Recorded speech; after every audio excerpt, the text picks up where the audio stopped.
अच्छा स्टार्ट करते हैं हम लोग। नया प्रोजेक्ट बना लेते हैं, वाइट के थ्रू ही बना लेते हैं, जल्दी बन जाएगा। CMD क्या लिखना था, NPM क्रिएट वाइट @latest। बस अगर ये कमांड भूल जाए ना तो इनकी ऑफिशियल वेबसाइट से जाके भी आप ले सकते हो, ठीक है। वाइट पे यहाँ पे चले जाना, गेटिंग स्टार्टेड, यहाँ पे आपको मिल जाएगी। सही है, ओके। अब ये प्रोजेक्ट नेम पूछ रहे हैं तो इसको हम कह देते हैं रिएक्ट हुक्स। रिएक्ट में बना दो जावास्क्रिप्ट, यस, ओके। अब ये प्रोजेक्ट आपका बना देगा, तो ये आ गया रिएक्ट हुक्स।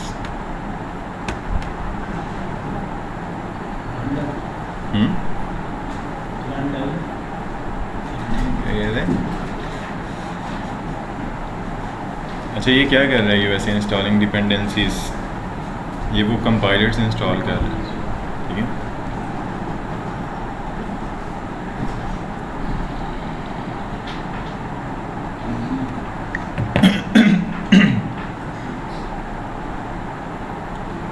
अच्छा ये प्रोजेक्ट इसने बना दिया है, तो इसको हम क्लोज कर देते हैं, रिएक्ट हुक्स, और इसको राइट क्लिक करके ओपन विथ कोड।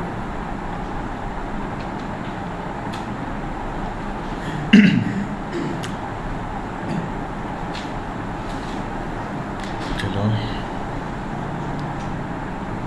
अच्छा अब इसमें आएंगे तो कैसे इसको रन करने, यहाँ 3 डॉट्स, टर्मिनल, न्यू टर्मिनल, और यहाँ से आप इसको चलाओ।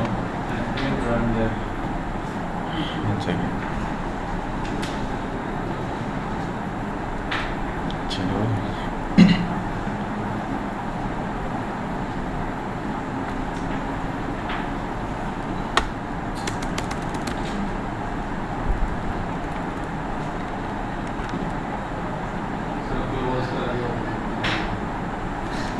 थोड़ा ठंडा NPM रन डेव, सही है। अब ये इसको चला देगा तो इस IP और इस पोर्ट पे चल रहा है। यहाँ पे आगे इसको रन करूँगा तो ये इसका प्रोजेक्ट है, ठीक है। अब इनमें पहला काम क्या है, मैंने बताया था, ये index.css को डिलीट कर दो। ये कहाँ पे इंपोर्ट है, main.jsx में, सही है। तो यहाँ से आके इसका इंपोर्ट भी साथ ख़त्म करेंगे, ओके। अब यहाँ पे आप आओ तो app.css से सारी CSS भी ख़त्म कर दो जो डिफ़ॉल्ट में लगी हुई है, ओके। और app.js में आके ये सारा काम हमें नहीं चाहिए तो ये भी सारा ख़त्म कर दो, ठीक है। और यहाँ से एक काउंट्स भी ख़त्म कर दो, और ये लोगोस भी हमें नहीं चाहिए। तो ये आपका क्लीन वेबसाइट हो जाएगी, ओके। ये थोड़ी सी चेंजेस आपने करनी है। index.css हमने रिमूव की, उसका इंपोर्ट ख़त्म किया, app.css से CSS सारी ख़त्म कर दी है, और app.jsx से सारा जो डिफ़ॉल्ट में कोड लिखा हुआ था वो क्लीन कर दिया, सही है। अब यहाँ पर हम अपना काम करना स्टार्ट करेंगे। इसको कह दो हेलो रिएक्ट कह दो, ये यहाँ पे आ रहा है, ठीक है। तो प्रोजेक्ट बनाने में तो मेरे ख्याल से कोई ख़ास इशू नहीं है, दो तरह से बनाना सीख लिया, क्रिएट रिएक्ट टैब से और वाइट से भी। अब नेक्स्ट को भी देख लेंगे आगे इंशाल्लाह, ठीक है। हाँ नेक्स्ट ईयर्स वही रह जाता है फ्रेमवर्क में, तो हम देख लेंगे बाद में। अच्छा कल टाइम मिलते है, कल देख लेते हैं, सही। अच्छा अब यहाँ पे हमने मेजरली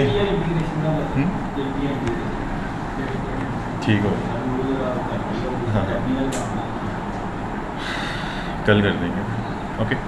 अच्छा अभी हमने क्या देखना है कि रिएक्ट का साइंटिक्स वगैरह तो मेरे ख्याल से हम इससे काफ़ी गो थ्रू हो गए हैं, कंपोनेंट्स बनाने से, और क्या डिफरेंट चीज़ें हमने देखी इसमें, पेजेस बनाना, राउटिंग बनाना, और CSS लगाना, इमेजेस लगाना, ये सारा कुछ इसमें अभी तक हमने इसमें कोई नई चीज़ नहीं सीखी, सारा पिछला काम ही है, बस इसका एक साइंटिक्स समझे, ठीक है।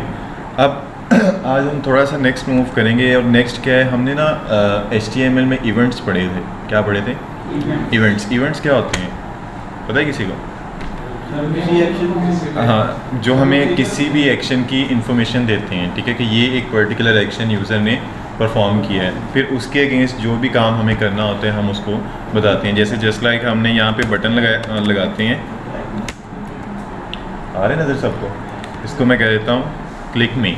अब मुझे अगर इन्फॉर्मेशन चाहिए कि इस बटन पे क्लिक हुआ है कि नहीं हुआ, तो ये मुझे कौन बताएगा? इवेंट्स। HTML इवेंट्स जो हैं ये बनाए इसलिए गए हैं ताकि आपको यूज़र के हर एक्शन का इन्फॉर्मेशन मिल सके और आप उसके अगेंस्ट फिर जो भी काम करना चाहो वो कर सको, ठीक है। अच्छा, ये इवेंट्स कैसे लगते हैं? ये ओपनिंग टैग के अंदर जस्ट लाइक जिस तरह हम एट्रीब्यूट लगाते हैं ना, हाइट, विड्थ, सोर्स और डिफरेंट तरह के एट्रीब्यूट्स लगाते हैं, इसी तरह यहाँ पर इवेंट्स भी एट्रीब्यूट के साइंटिक्स में ही लगते हैं, लेकिन इवेंट का नेम हमेशा ऑन से स्टार्ट होता है। किससे स्टार्ट होता है? ऑन से। अच्छा, अब बटन के ऊपर एक इवेंट लगता था, उसको हम कहते थे ऑन क्लिक। ये मुझे किस चीज़ की इंफॉर्मेशन देता था? कि बटन के ऊपर क्लिक हुआ है कि नहीं। अगर ये मुझे इन्फॉर्मेशन लेनी है तो मुझे कौन सा इवेंट है? ऑन क्लिक का। ये सिर्फ इस पे ही नहीं लगता, जिस पे भी आप लगाना चाहें, जिस टैग पे भी लगाना चाहें आप लगा सकते हैं, ठीक है। लेकिन ज़्यादातर क्योंकि क्लिक हम बटन्स पे ही करते हैं, तो बटन पे लगाएंगे तो ज़्यादा सूटेबल है, ओके। अच्छा, अब यहाँ पर ना ये एट्रीब्यूट जो इवेंट्स के नेम है, इनको लिखने का साइंटेक्स चेंज है, ठीक है। HTML में आप ये इस तरह से लिखते थे, ठीक है। यहाँ पर आपने ऑन क्लिक का C बड़ा रखना है, कैपिटल केस में। मतलब कोई भी एट्रीब्यूट का नेम है ना, उसका नेम हमेशा कैमल केस के अंदर होगा। ये रिएक्ट का एक साइंटेक्स है, ठीक है। अच्छा, और उसके बाद हम यहाँ पे क्या बताते थे इसको, जो भी काम हमने करना होता था, ऐसे ही है ना, कोई मैंने बताया था कि इस डबल कोट्स के अंदर हम सारी जावास्क्रिप्ट लिख सकते हैं, जितने भी हम लिखना चाहें। अब यहाँ पर इशू है, लाइक मैंने यहाँ पे लिखना console.log और इसके अंदर हेलो वर्ल्ड, ऐसे। अब क्या ये इसके क्लिक करने पे चलेगा? नहीं चलेगा। मैं यहाँ पे आता हूँ, F12, ये किस चीज़ कह रहे हैं? यहाँ पे आओ, ये क्या कह रहे हैं? On click listener to be a function instead got a value of string type. जो HTML में था ना, HTML में आप डबल कोट्स के अंदर सारी की सारी जावास्क्रिप्ट लिख सकते थे, ठीक है। वो इसलिए था क्योंकि आप HTML के अंदर जावास्क्रिप्ट लिख रहे थे, लेकिन यहाँ पर आप जावास्क्रिप्ट के अंदर ही जावास्क्रिप्ट लिखनी है, तो यहाँ पर आपको डबल कोट्स लगाने की ज़रूरत नहीं है। मैंने बताया था ना कि JSX के अंदर आपने जावास्क्रिप्ट लिखनी हो तो क्या करते हैं? कर्ली ब्रेसेस लगाते हैं, ठीक है। यहाँ पर फिर आप डबल कोट्स हटा के क्या लगाओगे? कर्ली ब्रेसेस, सही है। इसमें इतनी के चेंजेस हैं कि यहाँ पर आपने डबल कोट्स को रिप्लेस करने कर्ली ब्रेसेस के साथ। ऐसा क्यों है? क्योंकि डबल कोट्स हम HTML में इसलिए लगाते थे क्योंकि हमने HTML में जावास्क्रिप्ट लिखनी होती थी। अब हम जावास्क्रिप्ट के अंदर ही जावास्क्रिप्ट लिख रहे हैं, तो हमें डबल कोट्स नहीं लगाने, हमें क्या लगाने हैं? Curly braces, okay. समझ आ गई इतनी? अच्छा, अब इसके ऊपर मैं कोई ना कोई, मैं कहता हूँ मैंने एक फंक्शन कॉल करना है अलर्ट का, मतलब यूज़र इस पर क्लिक करे और मैं उसको अलर्ट करूँ हेलो वर्ल्ड, ओके। तो क्या करें? एक फ़ंक्शन बना लें। अब फंक्शन अगर मैं यहाँ पर डिफ़ाइन करूँ, उसको कहते हैं हैंडल क्लिक। ये कौन सा फंक्शन है? एरो फंक्शन है, ठीक है। अच्छा, और इसमें मैंने एक अलर्ट का फंक्शन कॉल किया जो क्या करता है? एक पॉपअप शो करता है जिसमें एक मैसेज मुझे देता है, ठीक है। अब ये फंक्शन मैंने कहाँ पर, किस लेवल पे बनाया है? ग्लोबल, ऐसे ही है ना। अब ये फंक्शन कहाँ कहाँ एक्सेसिबल होगा? ग्लोबल, पूरी फाइल के अंदर। ऐसे ही अगर मैं इस फंक्शन को ये ऐप के कंपोनेंट की बॉडी में बना दूँ, अब ये फंक्शन कहाँ एक्सेसिबल है? सिर्फ ऐप के कंपोनेंट में। अगर आप फंक्शन डिफाइन करोगे ना कंपोनेंट की बॉडी में, तो वो फंक्शन सिर्फ उस कंपोनेंट के अंदर एक्सेसिबल है, बाहर एक्सेसिबल नहीं है। अगर आप इसको कंपोनेंट से बाहर फाइल के अंदर डिफाइन करोगे, फिर ये हर जगह, इस फाइल के अंदर हर जगह एक्सेसिबल है, ठीक है। लेकिन नॉर्मली हम क्या करते हैं कि हम फंक्शन के अंदर ही कंपोनेंट्स के अंदर ही उसके फंक्शन डिफाइन करते हैं, ठीक है। ग्लोबल लेवल पे नहीं बनाते। ग्लोबल बनाएंगे तो इशू क्या है? रैम रिजर्व्ड होगी, ठीक है। जैसे ही फाइल रन होगी, रैम के ऊपर एक अच्छा खासा बर्डन आएगा। हाँ, वो बना सकते हैं। अगर लाइक इस ऐप के अंदर आपने, इस फाइल के अंदर 2-3 कंपोनेंट्स रखे हैं और उनके अंदर एक कॉमन फंक्शन यूज़ करना आपने, फिर आप बना सकते हैं, ठीक है। अच्छा, आप यहाँ पर इसको ज़्यादा हम ऐसे ही यूज़ करेंगे कि जिस कंपोनेंट के रिलेटेड फंक्शन है ना, उस कंपोनेंट की बॉडी में ही फंक्शन डिफाइन करेंगे। ओके, और ये एक चीज़ आपने याद रखनी है कि लाइक ये जो हैंडल क्लिक का फंक्शन था ना, ये मैं दूसरी तरह भी बना सकता था। दूसरा तरीका क्या था, फंक्शन का कीवर्ड लगाता यहाँ पे ऐसे ही और ऐसे कर लेता। ऐसे भी फंक्शन बनाते हैं ना, इसको हम कहते हैं रेगुलर फंक्शन। ओके, अब मैंने एरो फंक्शन क्यों यूज़ किया है, उसकी रीज़न क्या है कि अगर मैं बाहर देखो ना, बाहर कंपोनेंट भी किससे बना रहा हूँ, फंक्शन की कीवर्ड से रेगुलर फंक्शन बना रहा हूँ। अब इसके अंदर भी रेगुलर फंक्शन बनाऊंगा ना, तो फिर कम्प्लेक्सिटी लेवल इंक्रीज हो। सही, इस वजह से हम क्या करते हैं, अपनी मतलब कंसेप्ट अच्छा करने के लिए, अपने कोड की रीयूजेबिलिटी मतलब अंडरस्टैंडिंग अच्छी करने के लिए हम क्या करते हैं कि बाहर अगर रेगुलर फंक्शन है तो उसके अंदर एरो फंक्शन डिफाइन करते हैं। ठीक है, ये स्टैंडर्ड है, मतलब काम करने का तरीका ये है कि कंपोनेंट के अंदर जो फंक्शन बनेंगे वो कौन से बनेंगे, एरो फंक्शन। सही है, समझ आई? इसमें कोई कन्फ्यूजन है तो बताएं। अब इसको मैं बस ही ले जाता हूँ। ये देखिए, अब ये मैंने एरो फंक्शन के थ्रू बनाया है, तो अब इसमें और इसमें डिफरेंस नज़र आ रहा है ना, जबकि अगर मैं रेगुलर से बना रहा हूँ तो इन दोनों में डिफरेंस इतना वाज़ेह नहीं हो रहा। इस वजह से हम क्या करते हैं कि कंपोनेंट के अंदर हमेशा एरो फंक्शंस डिफाइन करते हैं। ठीक है, समझ आ गई इतनी?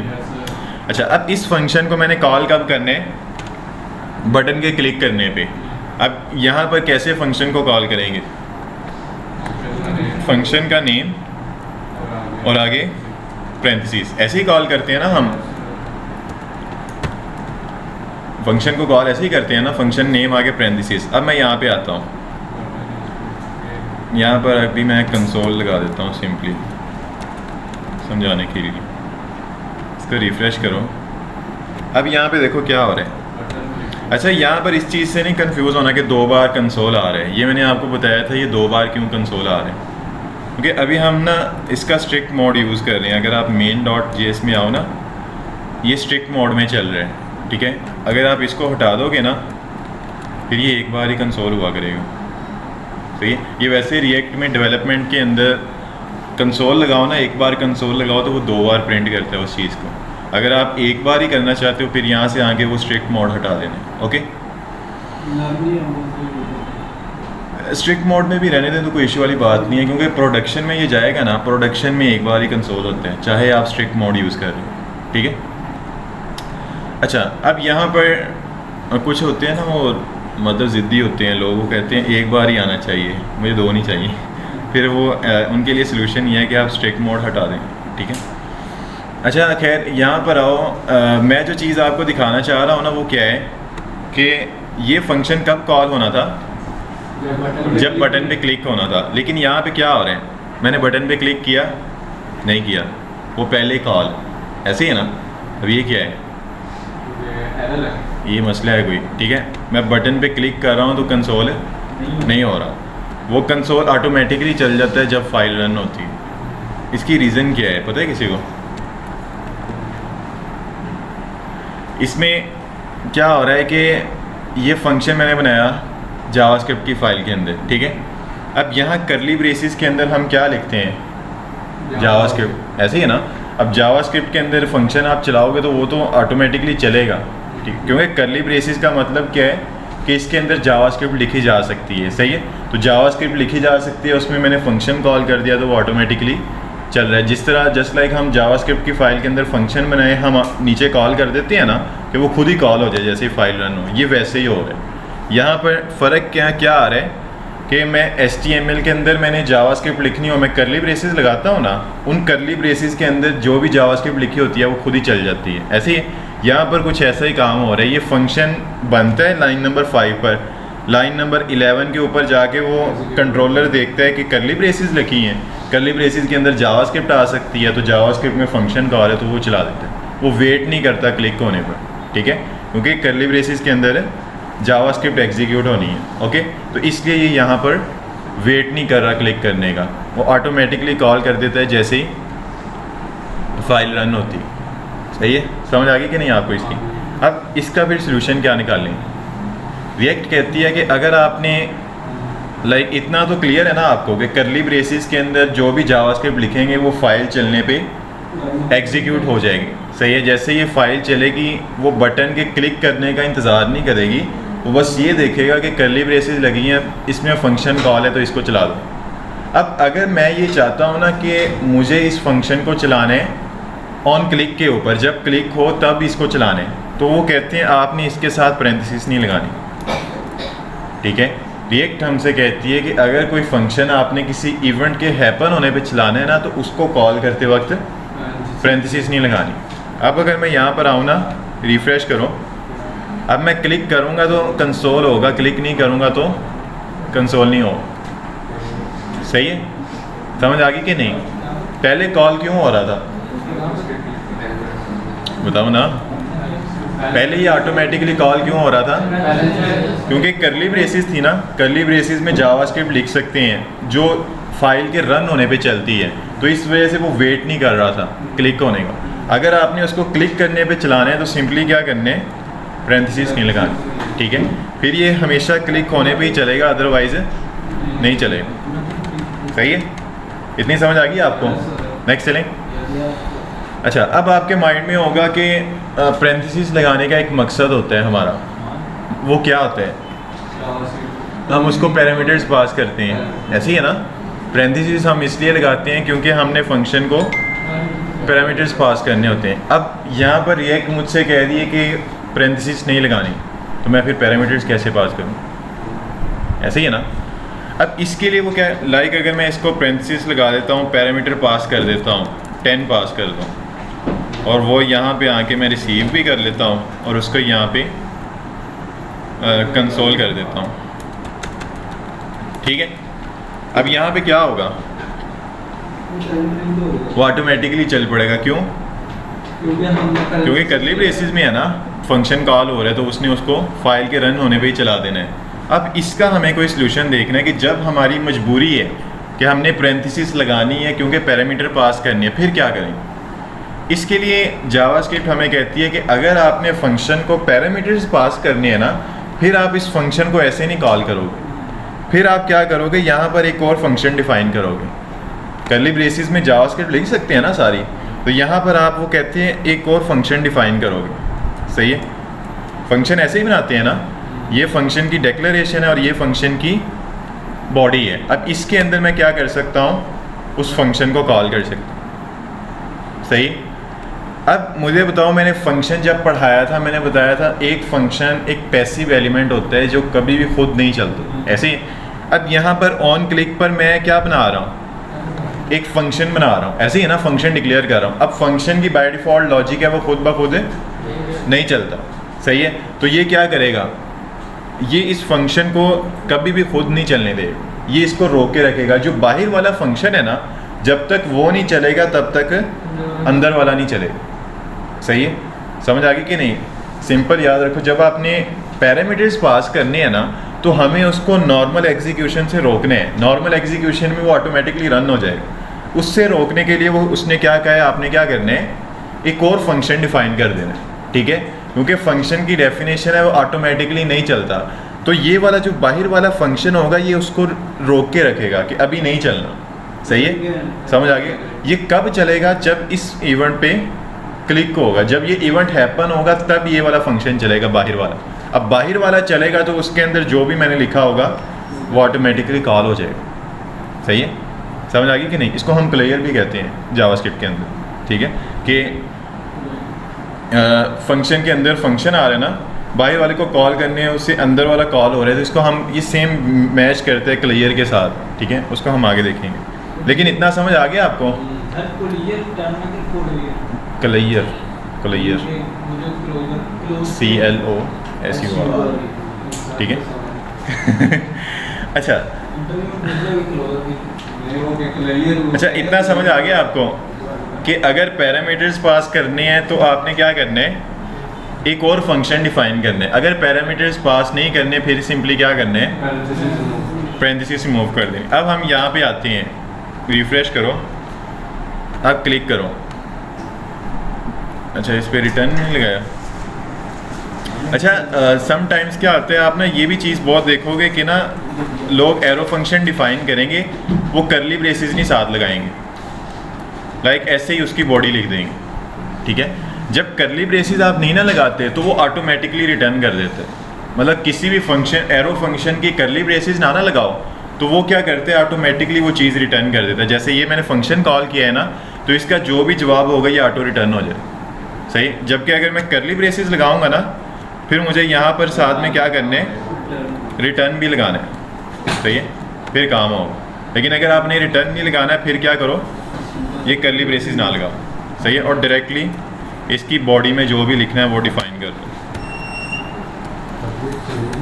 सही है। समझ आ गया कि नहीं? अब आप यहाँ पर आओ, अब यहाँ पे मैं क्लिक करता हूँ तो क्या हो रहा है,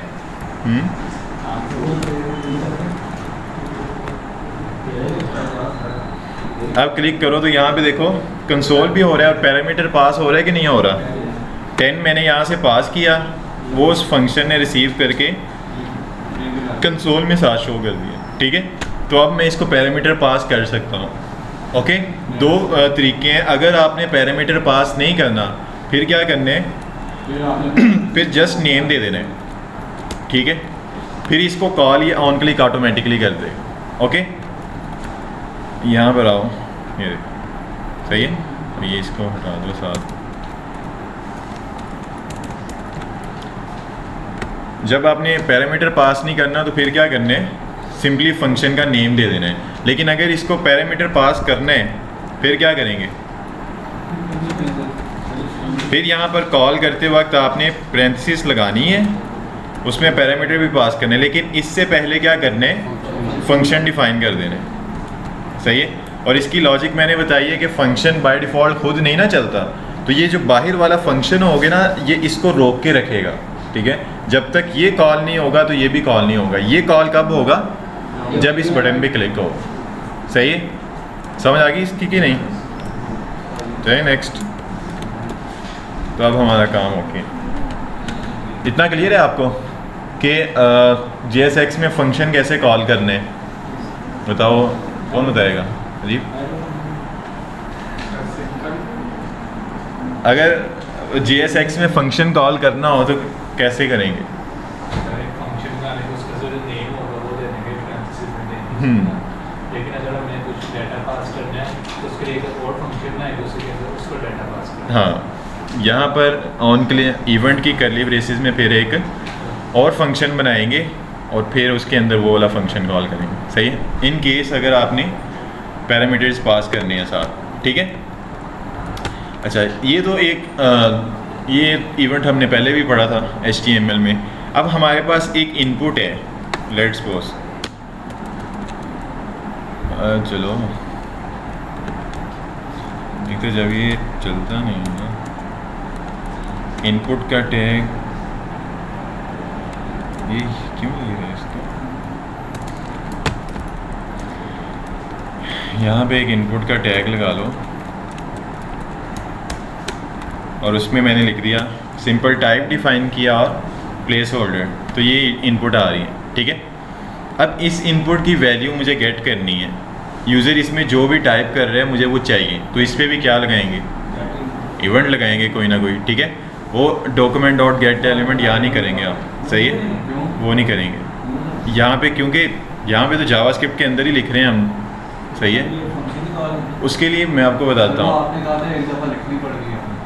वो यहाँ पे लिखी हुई है, सही है।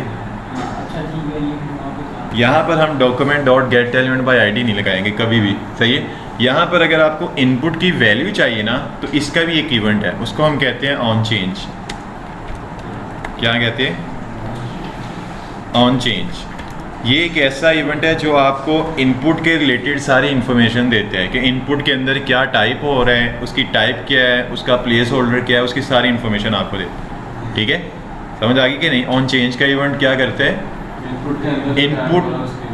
इनपुट के अंदर जब आप टाइप करते हो ना, आप उसकी वैल्यू चेंज कर रहे होते हो, ठीक है।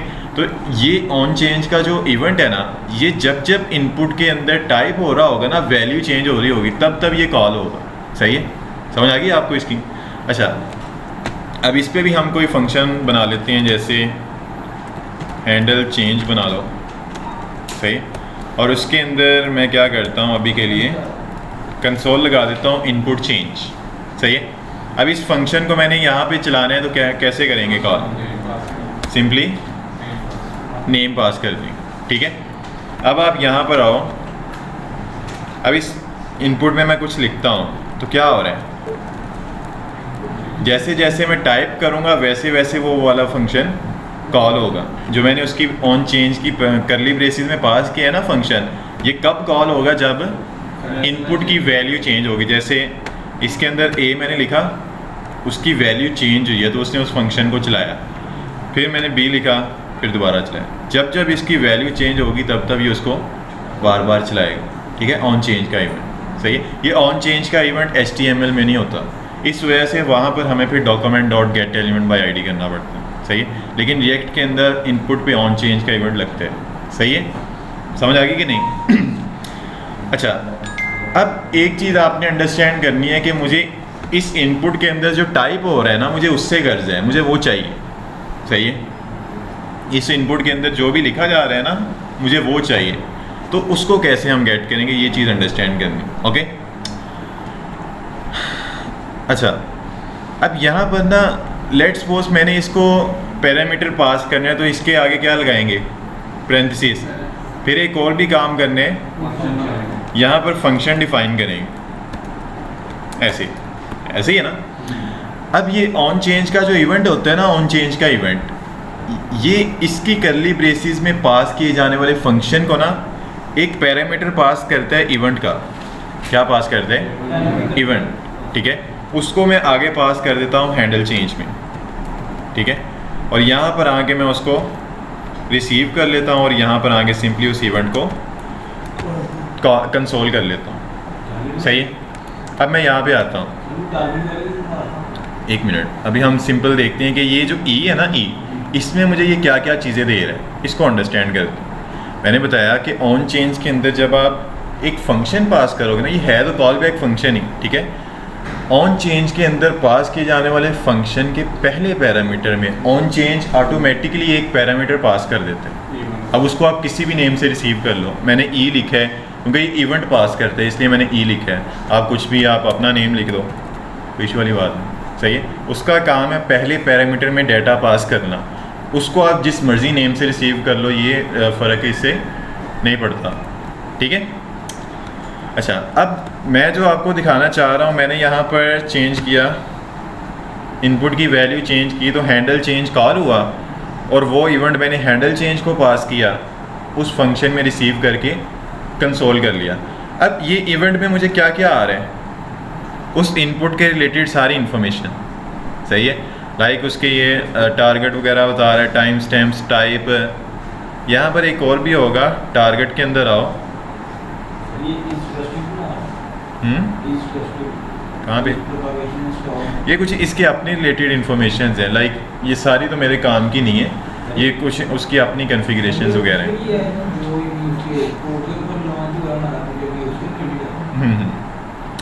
अच्छा, अब यहाँ पर आप आओ टारगेट के अंदर। टारगेट में वैल्यू है, वैल्यू के अंदर क्या आ रहा है? जी, जो मैंने उसके अंदर टाइप किया था। ऐसे ही है ना। ये एक्चुअली इवेंट मुझे क्या दे रहा है? नहीं, ऑन चेंज का जो इवेंट है उसने मुझे ई पास किया। ठीक है। पहले पैरामीटर में एक इन्फॉर्मेशन पास की जो उस इनपुट के रिलेटेड थी। ठीक है। वही इन्फॉर्मेशन मैंने पास कर दी हैंडल चेंज को, जो मैंने चेंज होने पे चलाना था। उसमें डाटा रिसीव करके मैंने उसको कंसोल कर लिया। कंसोल करवाने पे मुझे क्या आ रहा था? यहाँ पे ऑब्जेक्ट आ रहा था। ठीक है। उसने मुझे एक ऑब्जेक्ट दिया है जिसके अंदर इस इनपुट के रिलेटेड सारी इन्फॉर्मेशन थी। सही है। अब इस ऑब्जेक्ट के अंदर एक की है टारगेट की, ऐसे ही है। और उस टारगेट के जहाँ पर ये एक्सपेंडेबल बना हो ना आइकन, इसका मतलब है वो टारगेट की खुद एक ऑब्जेक्ट है। ठीक है। अब टारगेट के ऑब्जेक्ट के अंदर वैल्यू की एक की है जिसमें मुझे क्या मिल रहा है? इस इनपुट की वैल्यू मिल रही है। सही है। अब अगर मैंने इस इनपुट की वैल्यू को गेट करने है तो क्या सिंटैक्स होगा? ऑब्जेक्ट में से आपने प्रॉपर्टी निकालनी हो तो कैसे लगाते हो, कैसे निकालते हो? ऑब्जेक्ट नेम डॉट आगे प्रॉपर्टी का नेम जिसको निकालना हो। अब यहाँ पर ई के अंदर मुझे क्या आ रहा है, एक ऑब्जेक्ट आ रहा है, उस ऑब्जेक्ट की मैंने कौन सी की निकालनी है, टारगेट। तो क्या लिखूंगा, ई डॉट टारगेट।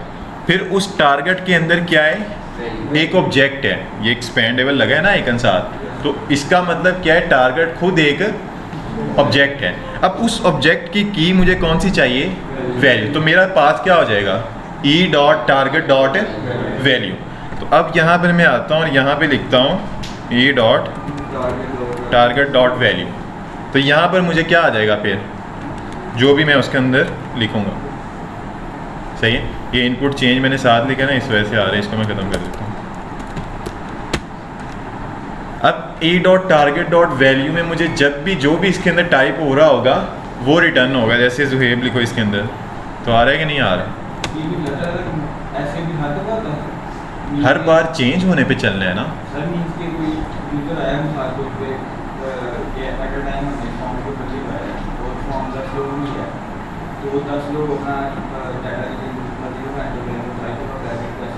ऐसे ही है, इसको अभी हम स्ट्रक्चर करेंगे अपने हिसाब से।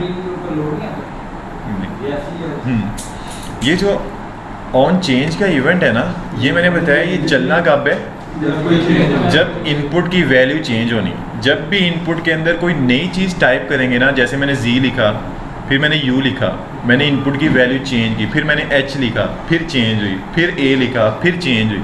हर बार चेंज होने पे इसने क्या करना है, इस फंक्शन को कॉल करना है, और हर बार चेंज होने पे ये इवेंट पास करेगा, उसमें से मैं अपनी वैल्यू निकालूंगा। ठीक है, इस वजह से मैं यहाँ पर जैसे जैसे इनपुट में टाइप करता हूँ वैसे उसे मुझे सारा डाटा आ रहा होता। सही है, समझ आ गई कि नहीं। ख़त्म करूँगा, ख़त्म हो जाएगा, कुछ भी लिखूँगा वो मुझे शो करेगा। ओके, इतना समझ आ गया। अब एक इनपुट की वैल्यू कैसे लेनी है, इसमें तो क्लैरिटी है ना। सिंपली क्या करना है, अच्छा आप ऐसे भी कर सकते हो कि लाइक आपने सिर्फ फंक्शन का नेम यहाँ पे पास किया कि ऑन चेंज पे हैंडल चेंज का फंक्शन चलेगा। सही है, अब भी ये काम वही करेगा। सही है, मतलब अब ये पहले हम क्या कर रहे थे, यहाँ पर फंक्शन बना रहे थे, उसमें पैरामीटर रिसीव करके फिर आगे पास कर रहे थे। अगर मैंने जस्ट ऐसे एज इट इज़ फंक्शन पास कर दूँ तो भी ये चीज़ वैलिड है कि नहीं, तब भी ये इस फंक्शन में पहले पैरामीटर में वो वैल्यू पास करेगा, उसको आप गेट कर लेना। ओके, अब इनपुट में से वैल्यू निकालना तो आसान है कि नहीं। आपने सिंपल याद रखना है, हर इनपुट में ऑन चेंज पे आपने हैंडल चेंज का फंक्शन लगा देना। ये हैंडल चेंज रिजर्व नेम नहीं है, ये मैंने अपनी तरफ से दिया है। सही है, आप कुछ भी नेम दे सकते हो। ओके, लेकिन इतना याद रखना है कि ऑन चेंज पे जो भी फंक्शन चलाओगे ना, उस फंक्शन के फर्स्ट पैरामीटर में आपको क्या मिल जाएगा, उस इवेंट की सारी इन्फॉर्मेशन मिल जाएगी। सही है, फिर उसमें से आप E dot target dot value करके उस इनपुट की वैल्यू गेट करोगे। ओके, अच्छा अब नेक्स्ट चलें। इसमें कोई कन्फ्यूजन है तो बताओ, कोई? चलो ठीक है। अच्छा, अब हमने क्या करना है, हमने करना ये है कि इस इनपुट की वैल्यू को लेके ना स्क्रीन पे प्रिंट करना है। यहाँ पर हेलो रिएक्ट लिखा है ना, रिएक्ट की जगह पर जो भी इनपुट में लिखा गया होगा वो देना है। फिर क्या करें, यहाँ पर एक वेरिएबल बना लें, किसी भी से बना लें, यूज़र नेम इक्वल टू, उसमें अभी के लिए रख देते हैं ब्लैंक स्ट्रिंग। जैसे जैसे ये फंक्शन कॉल होगा तो मैं यूज़र नेम में वैल्यू सेट करता जाऊँगा। अब ये चीज़ वैलिड है कि नहीं है, सही है ना। अब इस यूज़र नेम को यहाँ पे प्रिंट कर लेता हूँ। कैसे करना है, कर्ली ब्रेसेस और आगे यूज़र नेम। सही है, तो मुझे वैल्यू आनी चाहिए ना। रिफ्रेश करो, मैंने इसके अंदर टाइप किया तो क्या हो रहा है, स्क्रीन पे नहीं आ रहा, लेकिन उस वेरिएबल के अंदर वैल्यू सेव हो रही है। ठीक है, वेरिएबल के अंदर वैल्यू सेव हो रही है लेकिन मुझे स्क्रीन पे प्रिंट नहीं हो रही। ऐसा क्यों है?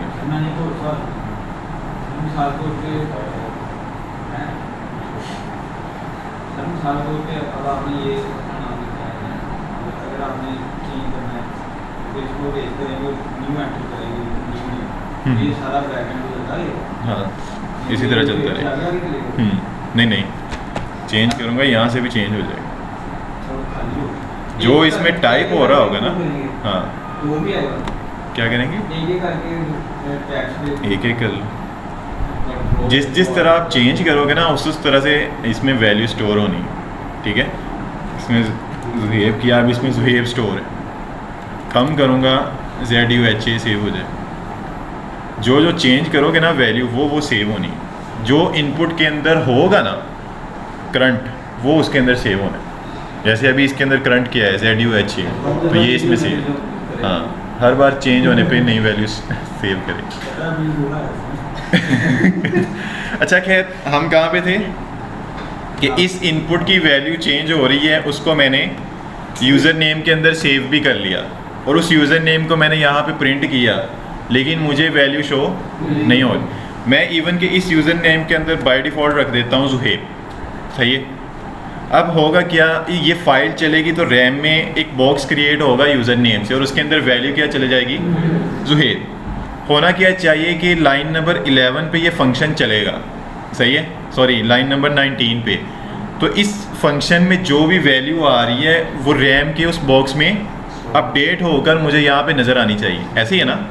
अब यहाँ पर आप आओ, यहाँ पर डिफ़ॉल्ट वैल्यू आ गई जुहेब, लेकिन इसके अंदर मैं कुछ भी टाइप करता हूँ वो रैम में सेव तो हो रहा है वेरिएबल के अंदर, लेकिन मुझे स्क्रीन पे नज़र नहीं आ रहा। ऐसा क्यों, ये क्वेश्चन कि वेरिएबल की वैल्यू चेंज हो रही है लेकिन वो वैल्यू स्क्रीन पे चेंज नहीं हो रही, ऐसा क्यों।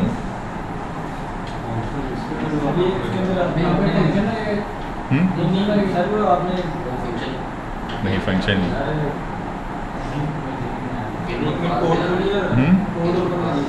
क्या रहे, ट्रिगर नहीं कुछ और, मैं ही बोल रहा हूँ। मतलब ये कंपोनेंट है ना, ये फाइल है, ये कंपोनेंट चला ऐप का, ये एक बार चला तो यूज़र नेम में था जुहेब, उसने स्क्रीन पर जुहेब को प्रिंट कर दिया। बाद में जब यूज़र नेम की वैल्यू चेंज हो रही है तो ये कंपोनेंट री रेंडर नहीं हो, इस वजह से स्क्रीन पे मुझे व्यू भी नज़र नहीं आ रहा। स्क्रीन पे जो आपको ये चीज़ नज़र आ रही है ना, ये जब फर्स्ट टाइम ये फाइल चलती है तो ये स्क्रीन पे शो हो जाता है। अब अगर बाद में मैं कोई वैल्यू चेंज कर रहा हूँ, उसको स्क्रीन पे भी चेंज करना है तो कंपोनेंट को क्या करना पड़ेगा, री रेंडर करना पड़ेगा। अगर आपने देखना हो ना कंपोनेंट रेंडर हो रहा है कि नहीं हो रहा, कब हो रहा है, तो आप ये रिटर्न से ऊपर कंसोल लगा लो, ऐप कंपोनेंट रेंडर मैंने लिख दिया या सिंपल कंपोनेंट रेंडर कह दो, ठीक है। अब आप यहाँ पे आओ, ये फर्स्ट टाइम कंपोनेंट चला तो कंसोल आ गया कंपोनेंट रेंडर। अब यहाँ पे मैं वैल्यू चेंज करता हूँ, क्या कंपोनेंट री रेंडर हुआ, नहीं हुआ। कंपोनेंट एक बार चला, जो भी व्यू था उसने स्क्रीन पे शो किया और अपना काम करके वापस आ गया। जब वैल्यू चेंज हुई तब कंपोनेंट री रेंडर नहीं हुआ, मतलब वो स्क्रीन दोबारा से नहीं बनी, इस वजह से वो वैल्यू मुझे स्क्रीन पे नज़र नहीं आई, चेंज हो गई, ठीक है। अब ये कोई मैकेनिज़्म हमें देखना है, सही है, कि हम एक वेरिएबल की वैल्यू जैसे चेंज हो मुझे स्क्रीन पे भी चेंज चाहिए। अब कैसे इसको करें, प्रॉब्लम समझ आ रहा है ना कि नहीं आ रहा। प्रॉब्लम कहाँ पे है कि ये कंपोनेंट, गौर से सुनो, ये कंपोनेंट है ना ऐप का, ये वन टाइम चला, इसने इसके अंदर जो भी लिखा था उसको स्क्रीन पे शो कर दिया, ठीक है, इनिशियली। बाद में वैल्यू चेंज हो रही है नहीं हो रही, उसके होने पे ये कंपोनेंट री रेंडर नहीं होता। जब ये री रेंडर नहीं होता तो जो चेंजेस हैं वो मुझे स्क्रीन पे शो नहीं होती, ये प्रॉब्लम। अब मुझे कोई ऐसा सोल्यूशन चाहिए कि मेरी वैल्यू चेंज होने पे ये री रेंडर हो।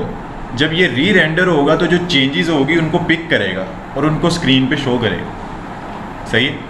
अब इसका कोई सोल्यूशन निकालना है, तो क्या सोल्यूशन है, नहीं स्क्रीनर HTML नहीं होता, क्या सोल्यूशन है फिर आपके माइंड में, क्या करना चाहिए इसको?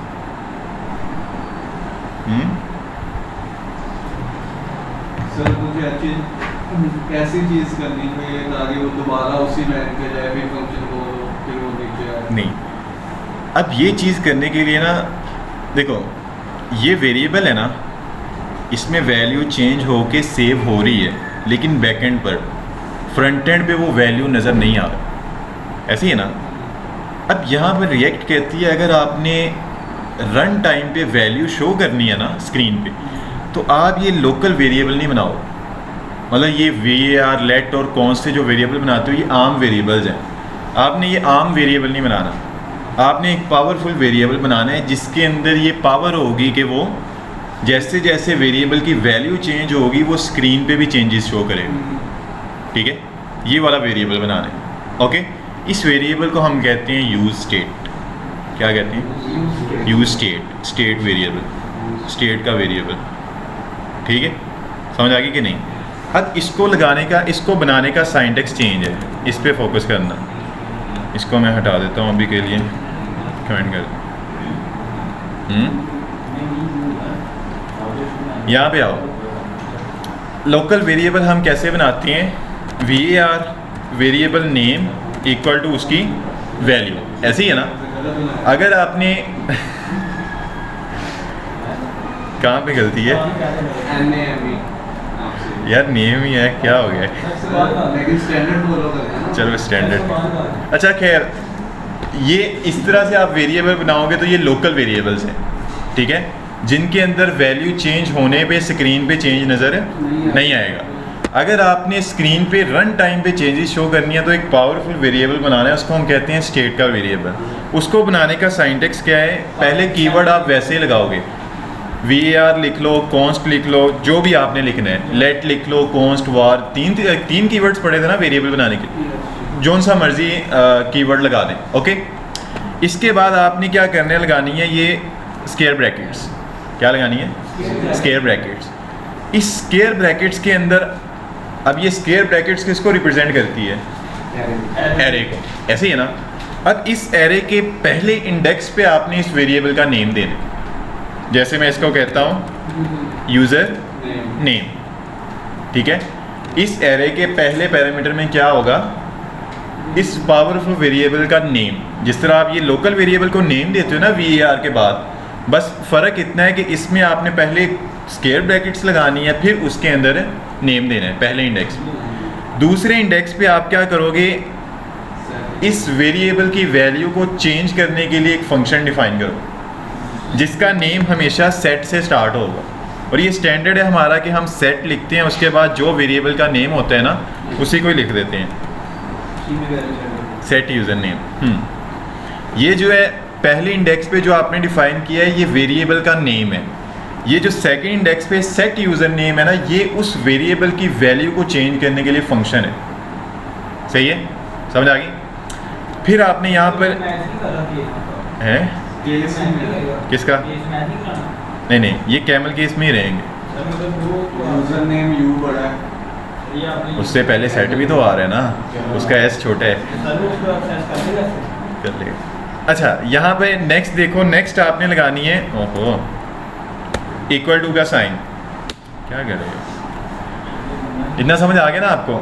इक्वल टू का साइन, देन आपने एक यूज स्टेट का फंक्शन कॉल करने हैं, ठीक है। ये आपको कहाँ से मिलेगा? चलो यार,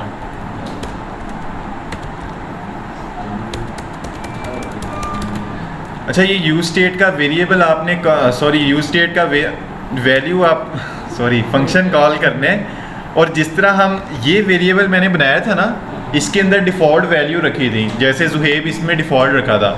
इस यूज स्टेट के फंक्शन में आप जो भी चीज़ पास करोगे ना, वो उस वेरिएबल के अंदर डिफ़ॉल्ट में स्टोर हो जाएगी। जैसे मैं इसमें रख देता हूँ जुहेब, तो ये इस वेरिएबल में इनिशियली पड़ा होगा, डिफ़ॉल्ट वैल्यू है उसकी, सही है।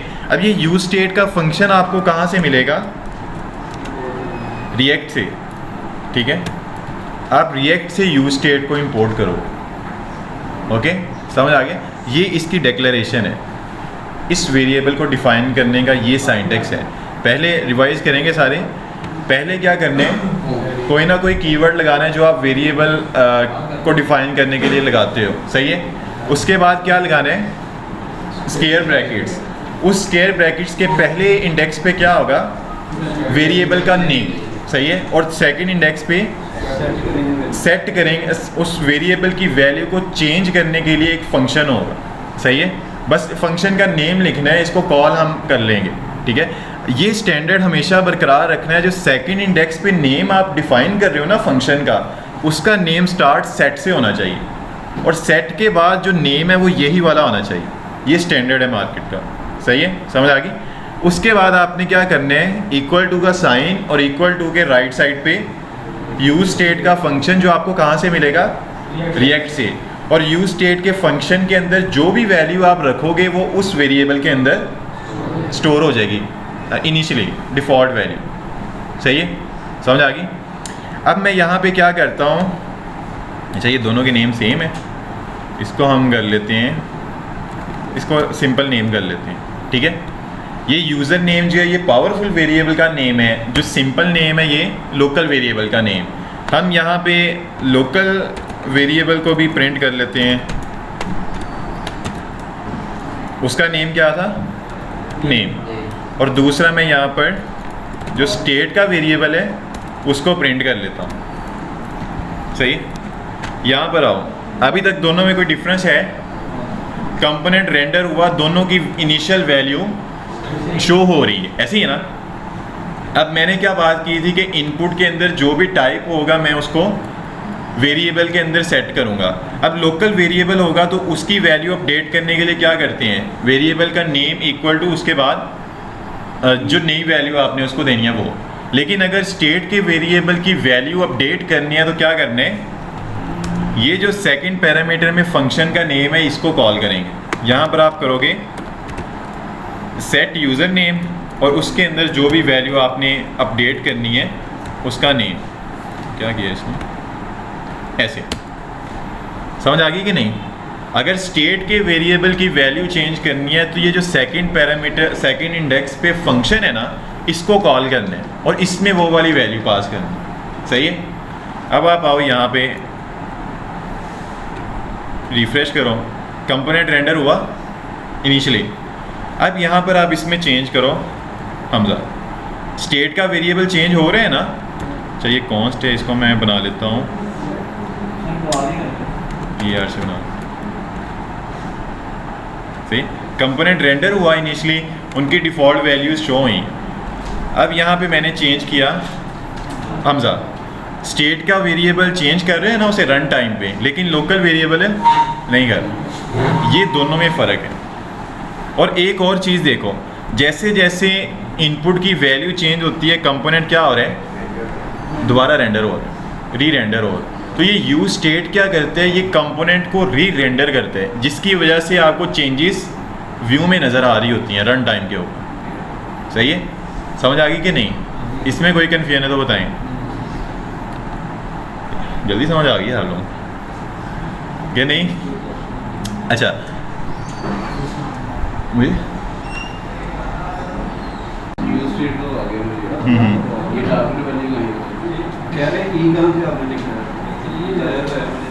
मुझे ये है ऑन चेंज का इवेंट है ना, इस ये जब ट्रिगर होता है ना, इस पे आप जो भी फंक्शन चलाते हो ये उस फंक्शन के पहले पैरामीटर में कुछ वैल्यूज़ कुछ इन्फॉर्मेशन पास कर देता है, उसको मैंने ई के नेम से रिसीव कर लिया, ठीक है। अब इस इन्फॉर्मेशन में मैंने आपको दिखाया था काफ़ी चीज़ें थी, जो मेरी वैल्यू थी वो ए डॉट टारगेट डॉट वैल्यू करके मुझे मिल रही थी, सही है। इस वजह से ये चीज़ हमने लिखी है यहाँ, ठीक है। अब यहाँ लोकल वेरिएबल में सेट करने के लिए हम लोकल वेरिएबल का नेम लिखते हैं इक्वल टू का साइन, और जो भी वैल्यू हमने डालनी हो उसमें नहीं वो लिख देते हैं।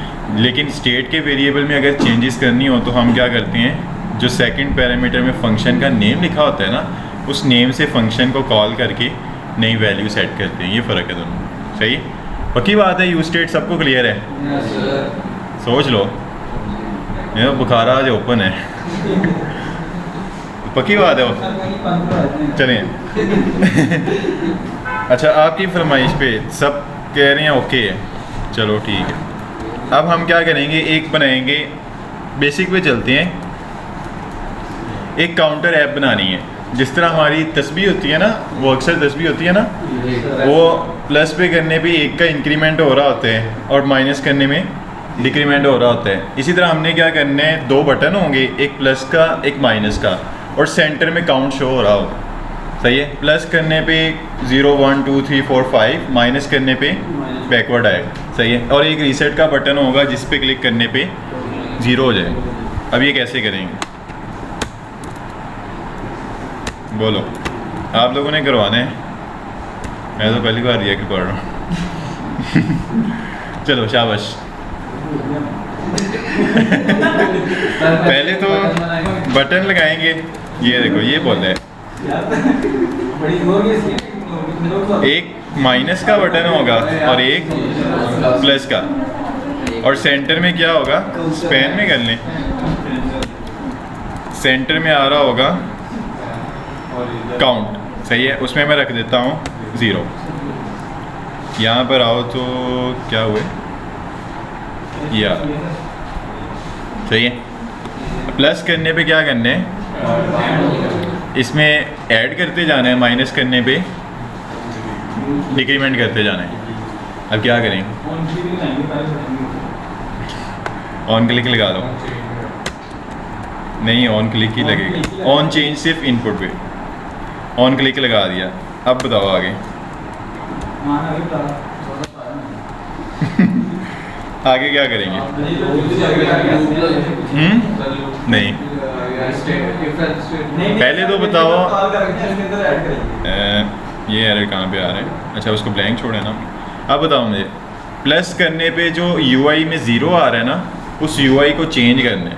1 2 3 4 जिस तरह वैल्यू चेंज हो उस तरह स्क्रीन पे प्रिंट हो। क्या करेंगे, यूज स्टेट लगाएंगे ना, लगा देते हैं। क्या साइंटेक्स है यूज स्टेट लगाने का, कॉन्स्ट, फिर आगे स्क्वायर ब्रैकेट्स, इसके बाद इक्वल टू का साइन और यूज स्टेट, और उसकी पैरेंथेसिस में हम क्या देते हैं, डिफ़ॉल्ट वैल्यू। डिफ़ॉल्ट में क्या रखना है, 0। सही है। अंदर, और यहाँ स्क्वायर ब्रैकेट्स में पहले इंडेक्स पे क्या देना है, वेरिएबल नेम हम रख देते हैं काउंट, और सेकंड इंडेक्स पे फंक्शन का नेम। सही है। वो हम क्या रख देंगे, सेट, और आगे वेरिएबल का नेम काउंट। ठीक है। और यहाँ यूज स्टेट को इंपोर्ट कहाँ से करेंगे, रिएक्ट से। ये हमने वेरिएबल बना लिया। अब इस वेरिएबल की वैल्यू हम यहाँ पे शो कर देते हैं काउंट। ठीक है। तो यहाँ पे इसको भी हटाओ, तो ये 0 आ रहा। ओके। अब प्लस करने पे इस वेरिएबल की वैल्यू में +1 करना है, माइनस करने पे -1 करना है। तो क्या करेंगे, दो फंक्शन बना लें, एक इंक्रीमेंट का एक डिक्रीमेंट का। हैंडल इंक्रीमेंट, और उसके क्लिक करने पे क्या करना है, इस काउंट में +1 करना है। इस काउंट की वैल्यू चेंज करनी है, तो अपडेट करनी है, तो क्या करना है, फंक्शन कॉल करना है सेट काउंट, और उसमें काउंट +1। और इसी तरह हैंडल डिक्रीमेंट डिफाइन किया, उसमें सेट काउंट में काउंट -1।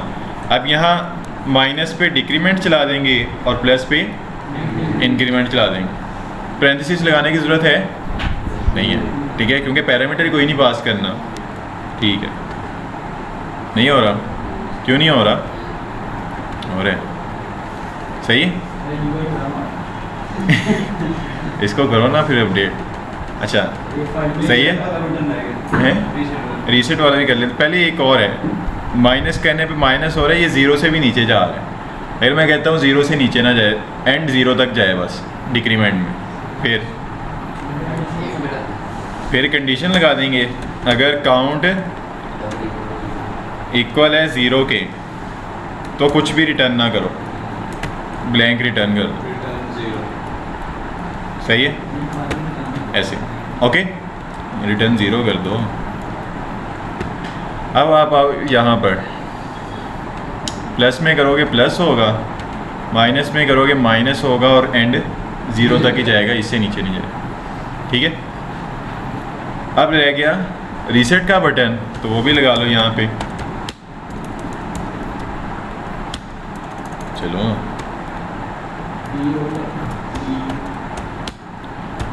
और इस पे क्या करना है, इसके क्लिक करने पे एक बटन बनाते हैं, फंक्शन बना लेते हैं हैंडल रीसेट का, और यहाँ पर उस फंक्शन पे क्या करना है, हमने सेट काउंट में 0 सेट कर देना है। उस वेरिएबल की वैल्यू में क्या सेट कर देना है, 0। अब आप आओ यहाँ पर, प्लस में प्लस हो रहे हैं, रीसेट करेंगे 0, सही है।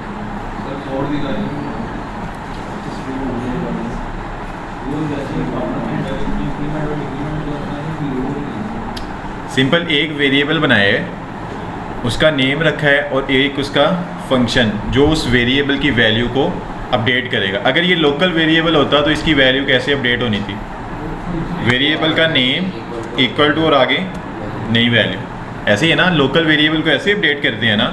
लेकिन अगर स्टेट के वेरिएबल को अपडेट करना है तो फिर ये जो सेकंड पैरामीटर में नेम दी है इसको कॉल करेंगे और उसकी पैरेंथेसिस में नई वैल्यू दे दें, ठीक है। अब यहाँ पर गौर से देखो तो क्या हो रहा है,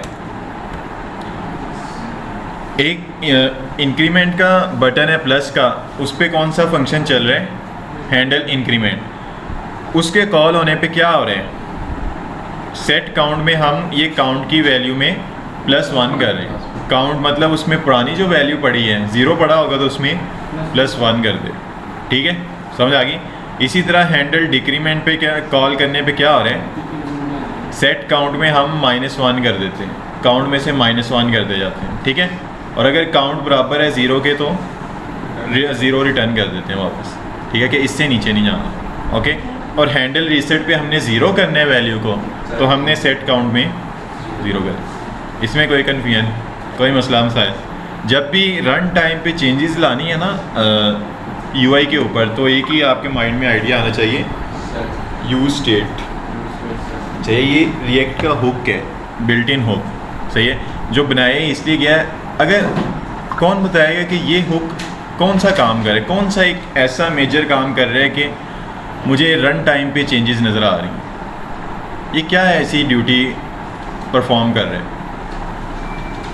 अभी मैंने बताया था ये जो यूज स्टेट का हुक है, सही है, ये फंक्शन ऐसा क्या काम कर रहा है कि मुझे रन टाइम पे UI में चेंजेस नज़र आ रही हैं।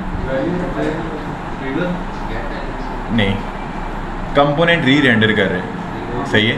कंपोनेंट री रेंडर करने की वजह से ये मुझे, अगर आप यहाँ पे चलाओ ना, कैसे देखना है, अगर आपने देखना हो कंपोनेंट रेंडर और कब हुआ है तो रिटर्न से ऊपर कंसोल लगा दें, सही है। इसको रिफ़्रेश करो, एक बार कंपोनेंट रेंडर हुआ, अब आप यहाँ पे प्लस करो, कंपोनेंट क्या हुआ है, हर बार हो। जब जब स्टेट की वैल्यू चेंज होगी ना, यूज स्टेट, हाँ देखो ये तीनों बटन पे हम सेट काउंट लगा रहे हैं। सेट काउंट किसका वेरिएबल है, स्टेट का, सही है। तो जब भी स्टेट की वेरिएबल की वैल्यू चेंज होगी तो ये कंपोनेंट को क्या करेगा, री रेंडर करेगा, सही है। समझ आ गई कि नहीं आपको। यूज स्टेट में कोई कन्फ्यूजन है तो बताएं, ऑल ओके कि नहीं, ओके।